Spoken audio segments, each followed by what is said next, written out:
A lot of times what we'll see is law firms won't actually be capturing all of their data. So like the intake team will only enter things that are qualified, and they won't enter all the other stuff. That is like one of the biggest mistakes and best ways to spend a lot more money in advertising, because you're not entering all of your data.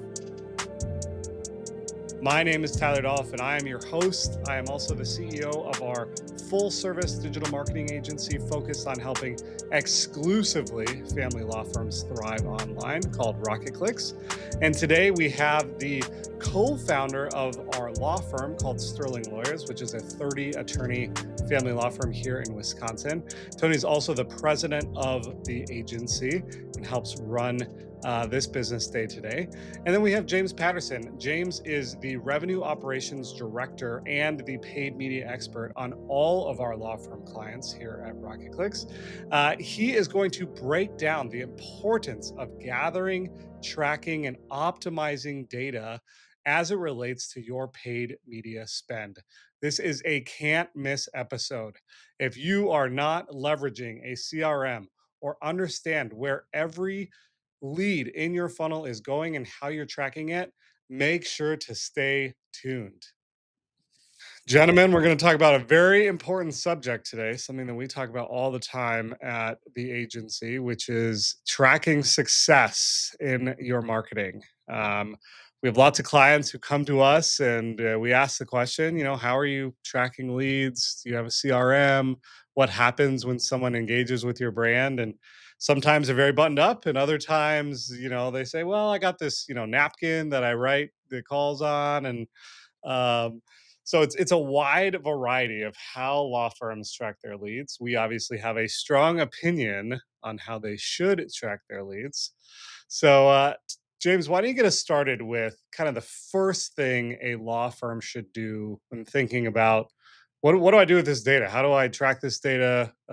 What happens there?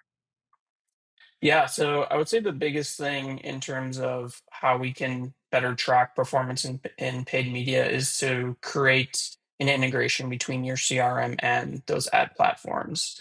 A lot of people don't realize that several of these CRMs, especially the bigger ones, connect directly with platforms like Google Ads, as well as offline conversions in Meta as well. But also, if you have, let's say, a Lawmatics, CRM or something that's, not quite as shiny and large as maybe like a Salesforce or a HubSpot, you can still connect those integrations between your CRM and the ads platform by using a simple Zapier pull into a Google Sheet. So effectively, what you're accomplishing here is you're now pulling in data from, obviously, as users come in through a web form or a call into your law firm, right? Get in there. Instead of optimizing and telling your ad platforms to go after those types of conversion events, we can now go and optimize and bring back data from folks as they obviously move through the sales journey in your CRM.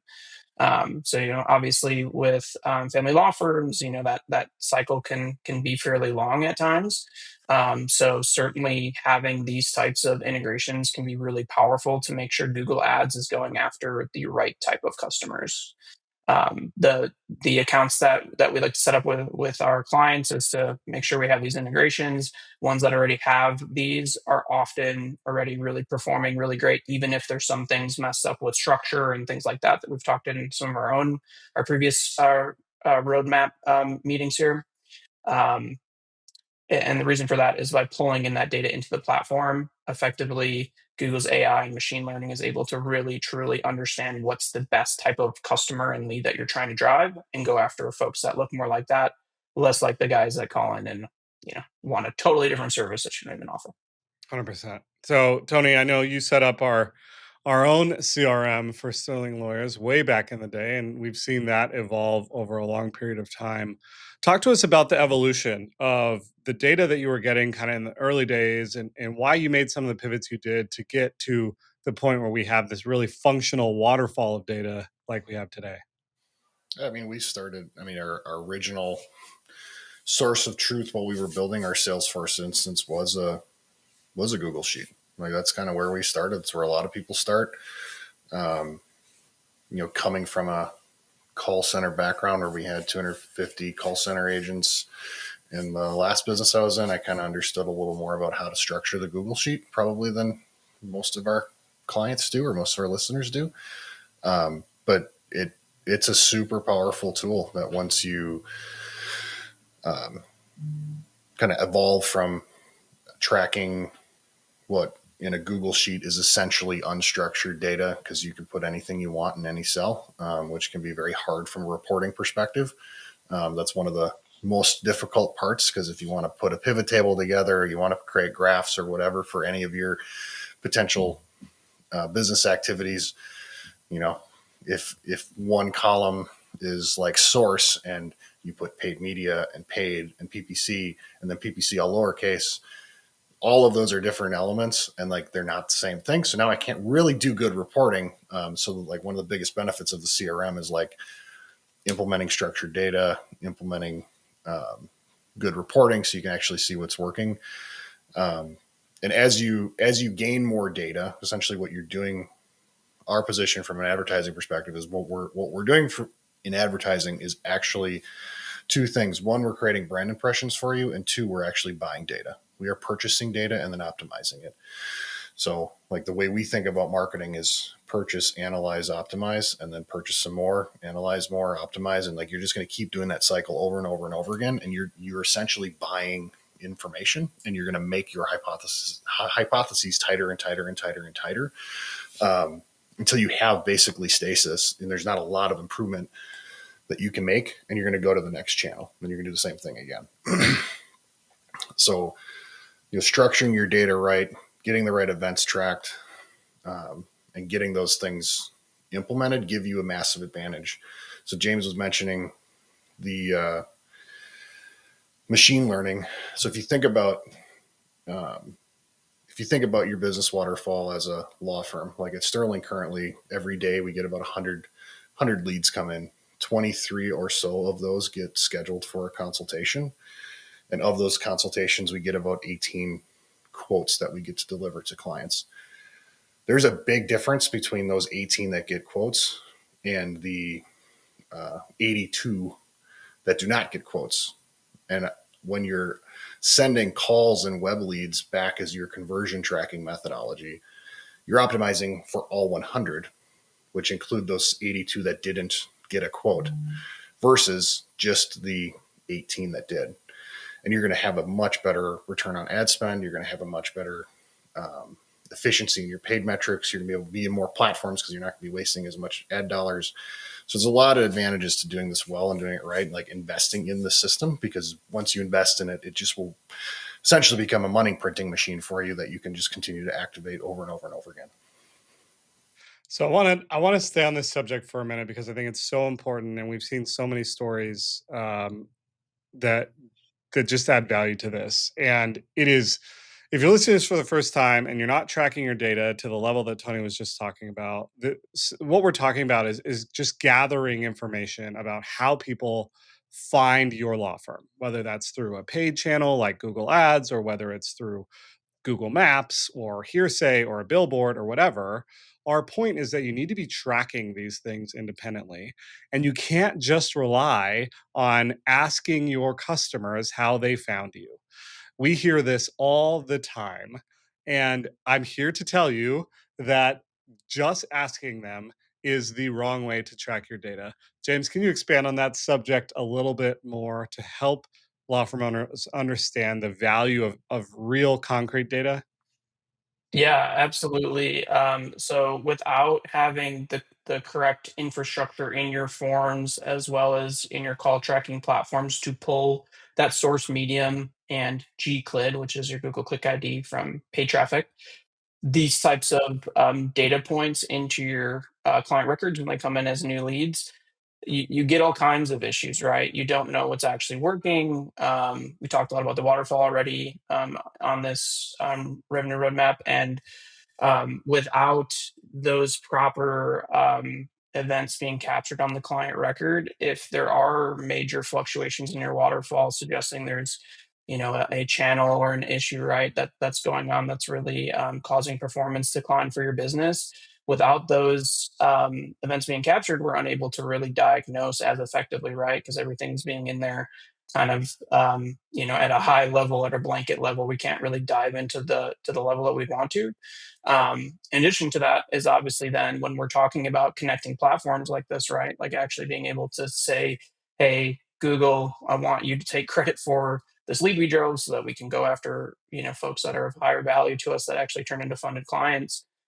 You effectively are unable to do that. So it's really twofold. It's going to give you the power to be able to diagnose when issues are going awry. It will also allow you to understand, right, what's your most highest impact revenue driving sources that you want to obviously continue to assure and invest in. And then it's going to make your platforms better. So there's a lot of really good reasons why this isn't just like a good to have. This is a need to have for all law firms. 100%. I think this dives into our second point, which is like embracing the data gap. And Tony, I know you and I talk about this all the time, and that people don't buy in single transactions any longer, right? They gain brand awareness, and even though family law isn't a brand heavy practice area, there are still multiple touch points in this life cycle. Can you talk to us a little bit about the importance of understanding that, you shouldn't just measure your success based on the last interaction someone had? Yeah, I think the most recent data on number of impressions required to have recall of your brand name and what you do, it's 32 in 2025. And I believe every individual consumer sees about 100,000 ads every single day, different brands.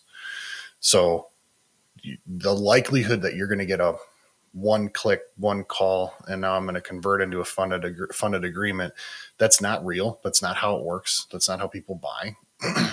Even silly things like, my wife, my wife takes notes in church every week, and she likes to color code her notes. So she did research on the types of pens that she wanted, and pens are like $7, right? A pack of pens is $7 off Amazon. I don't know how many different brand impressions she got for all the different pens she got, but I can guarantee you it wasn't a one click and purchase scenario. That's not how people buy stuff. And that's especially not how people buy family law services. When we've done in-depth studies on the length of time before they actually contact the firm by interviewing past clients that we had good relationships with, they started their process 18 to 36 months before they started interacting with us. Like they were researching, can I keep my same job? What happens with the marital home? How much time am I going to have with my kids? All of this like massive amount of information that they don't know because they're going through tons and tons of decision-making processes. So I think it's really important to understand that like you're not going to get a perfect attribution model in here, which is why we measure on a multi-channel attribution model system. Because we know it takes more than one impression, one click. That's not how it works. And the more you really embrace that, the better. I think it's even worse in the family law space because a lot of the research you're doing is in incognito mode. You're deleting your sessions because you don't want someone to grab your phone and be like, "Oh, why are you researching Sterling Lawyers? They're a divorce firm. What are you doing for?" So the tracking's even worse in this space as a result because they're trying to hide it. So our rule of thumb is we think we capture about 40 to 60% of attribution in our paid channels. So when we measure how effective are we keep that in mind. And we've done studies. I think, James, when you several years ago originally came on the account, you were seeing Bing wasn't working, quote unquote. So I'm like, okay, cool, turn it off. Turn it off, and we watched our multi-channel attribution model, and we saw our leads go down. We saw our leads go down by about 5 to 7%. Then we turned it back on. They went right back up, and we actually saw our cost per lead as the leads went down go up. So we saw the exact opposite of what we expected to see, and it's because the attribution models suck in this space, especially in the space of family law. So I think it's really important to just understand that and like understand the technology and the gaps in the technology. Apple's becoming more and more consumer friendly from a data protection perspective, at least like giving your data up to other people they still take all your data, but um, they're not giving it back to the ad platforms, which makes it even harder because most of your traffic, I think it's 78% right now, is coming on a mobile device, and more than 50 or 60% of those are on an iPhone. That stuff is going to be less likely to be tracked well. So it's a fairly important point to understand the gap in the data and embrace it. Don't try to change it, and don't chase yourself trying to fix it, because like good luck changing Apple's opinion on how they're going to build their iPhones, because it's not likely going to be something you and Tim Cook are going to have a good conversation about. Well said. Well said. I think it's so important to recognize that we're kind of talking out of both sides of our mouth, right? We're saying, "Hey, you have to track every piece of data you have access to," and at the same time saying, "Hey, you're not going to have access to all the data, so embrace that fact and understand that that's the reality we live in." And so, James, you touched on it a little bit, but a third point here being track revenue generating conversions. To talk just a little bit about that. Yeah, absolutely. So a lot of times when we're kicking off with new clients, one of the first steps we'll do is do a paid media audit. So obviously, all the law firms out there listening to this, I'm sure you've gone through this process before.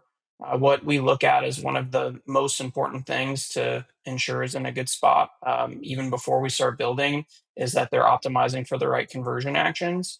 So at minimum, that's going to be web form submission successfully, and then assuming they have some type of call tracking platform, then connected calls, obviously driven by those ad platforms, and that's totally minimum. Because what this is going to segue into next is really, yeah, that's good data to tell the platforms to optimize for, but it's really still not going to be your highest impact conversion action that you'll want to point these ad platforms at.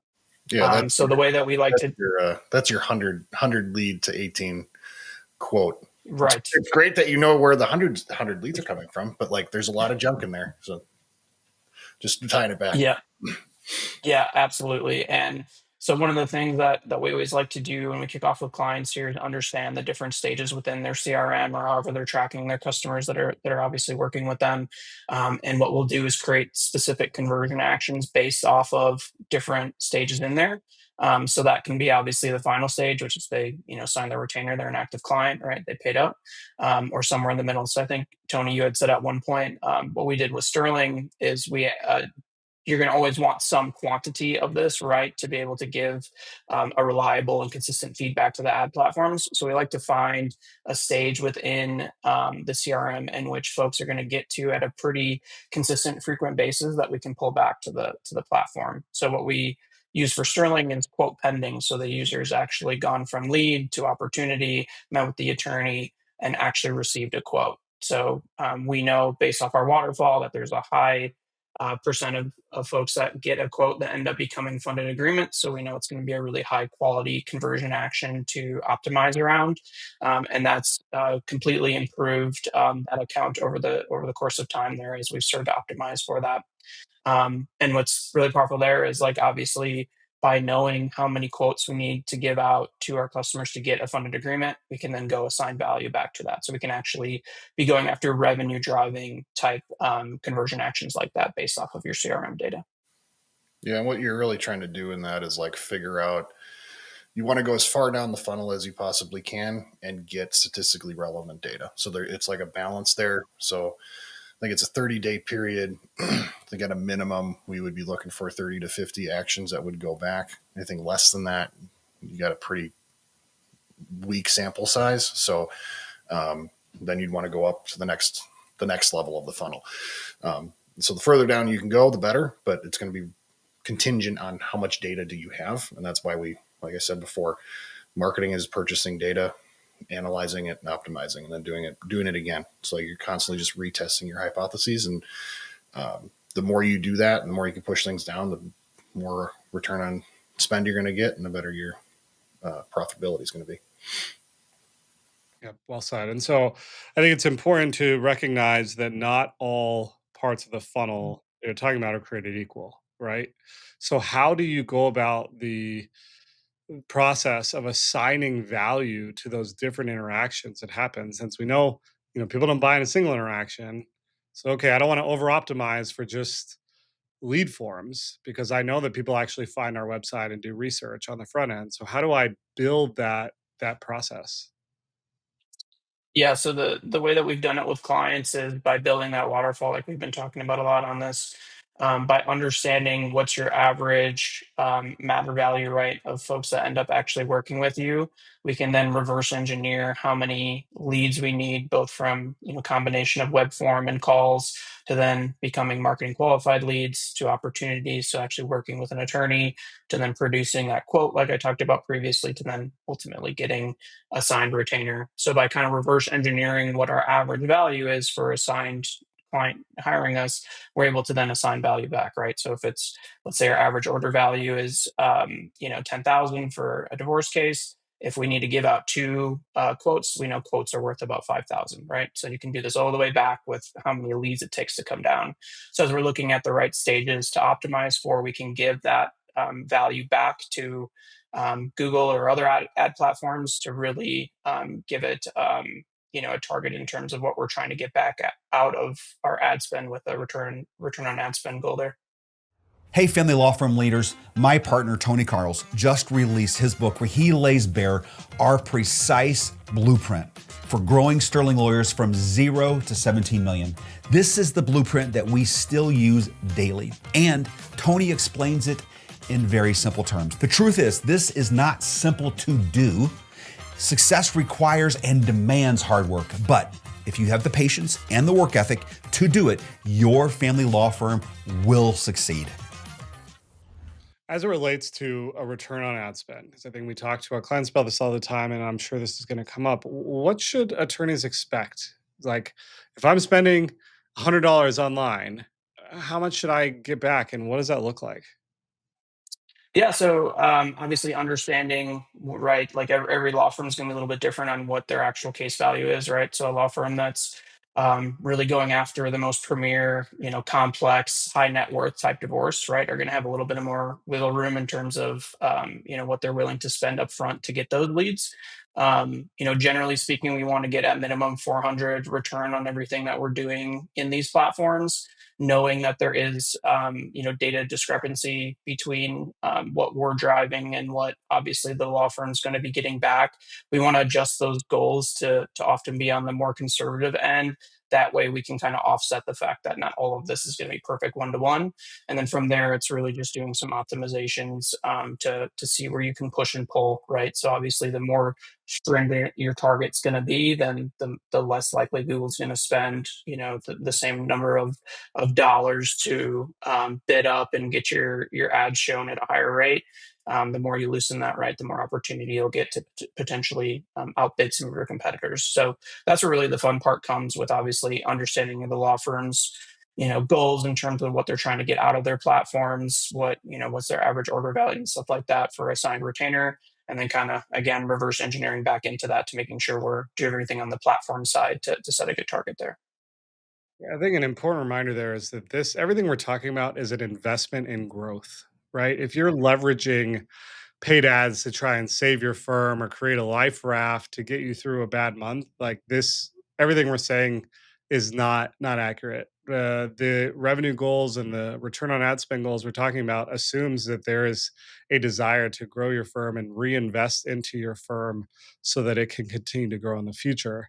And I think that's a really important point because I think sometimes law firm owners will say, "Well, I have to get a 5 to 1.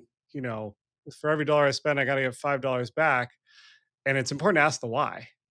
What's happening there, and why do you require that type of return as opposed to being able to reinvest into your business? I think part of it too that is misunderstood is most of the time these conversations are pointed at marketing cost, and the less effective and efficient your operation is, the lower you need your cost from a marketing perspective to be. So coming from background being in the affiliate space, we were able to compete in a national level at very high CPCs because we had a really good call center. It actually had nothing to do with our marketing. Like we drove traffic, we converted it at the best we could, about 20% conversion rate on the landing pages, but our call center performed at like 42% conversion rate, which allowed us to like be number one in the space. It had nothing to do with our marketing. It had everything to do with our operation.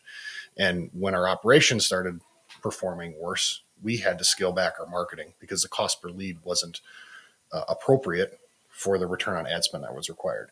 So these two things are very connected. Like your total, in a law firm, you really shouldn't be spending more than 12% on your sales and marketing. You're likely not to be profitable. A good way to think about that is if you're spending 15 to 20%, if you're spending 20% of your budget on marketing, that means for every $1 that comes into the firm, or for every $5 that come into the firm, $1 is actually just going to marketing platforms. Like that's not good.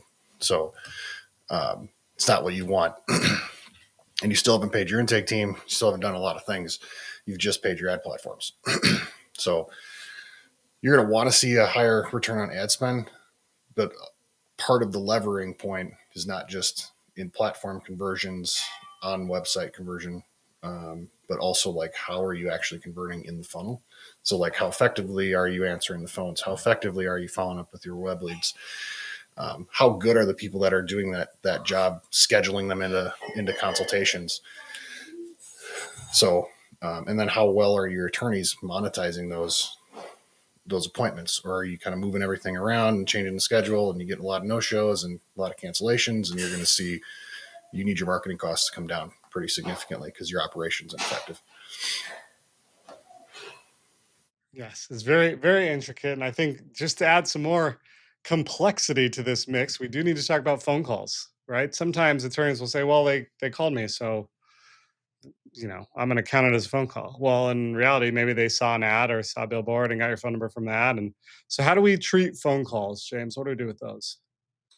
Yeah. So, in terms of working with our clients, one of the things that we require to work with us and would really push for all law firms that aren't working with us to go out and do is to make sure you have some sort of call tracking platform purchased for your organization. Tying this all back, I know we talked about attribution, sending the right data, right? Like if you don't have a call tracking system and you're a law firm, you're probably getting a decent amount of calls, probably more typically than web forms coming in through your website. You need to have call tracking platforms set up to be able to really understand what different marketing channels and sources are obviously driving both crappy calls to your business as well as calls that end up turning into signed retainers and revenue for your business. So there's a number of different platforms out there. A lot of them do integrate directly with GA4 and Google Ads and Meta. So you're able to actually optimize for conversion actions coming from those call tracking platforms. In addition to that, not only from obviously an ads perspective, we're talking about tracking and attribution, all these things, is also just from like an operations standpoint. You can get a lot of great understanding of what's going on, right? When folks are calling in, you can set up different flows and things like that to help you better manage the inbound calls coming in and making sure they're getting routed to the right place. So like Tyler, you talked about this attorney example, obviously return callers, right? By using a call tracking system, a lot of times you can then make sure that call then gets routed the correct way. That activity is then updated in your CRM for that existing customer, and they're not treated as a brand net new one. And of course, net new leads that are calling in through Google Business Profile, or maybe an ad extension or a PPC ad to the website. Those obviously coming in as net new leads into your CRM. So call tracking platforms are huge in this space. Highly recommend it. It's always a big surprise when we're kicking off new clients and it's like, oh, you don't have this. It's fun because it's a lot of times they don't understand the power of this, both again marketing wise and operationally. So that's my spiel. If you don't have it, definitely get one. It's definitely required for marketing to be able to understand where there's opportunities and how we can send data back to some of these platforms.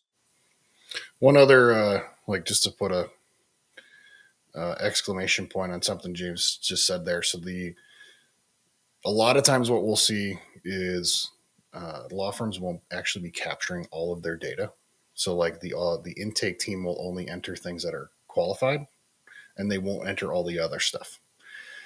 that is like one of the biggest mistakes and best ways to spend a lot more money in advertising, because you're not entering all of your data. You need to like treat the data as if it's gold, and like even if it's not the right type of gold and you can't monetize it, you can stop sending it in if you capture it. And like the benefit of having the call center enter everything, track everything, is that data then goes back to the marketing team and the machine learning systems to optimize better, versus only entering qualified stuff in your CRM. So it's one of the biggest opportunities, is just capture everything. Don't just enter the stuff that you want.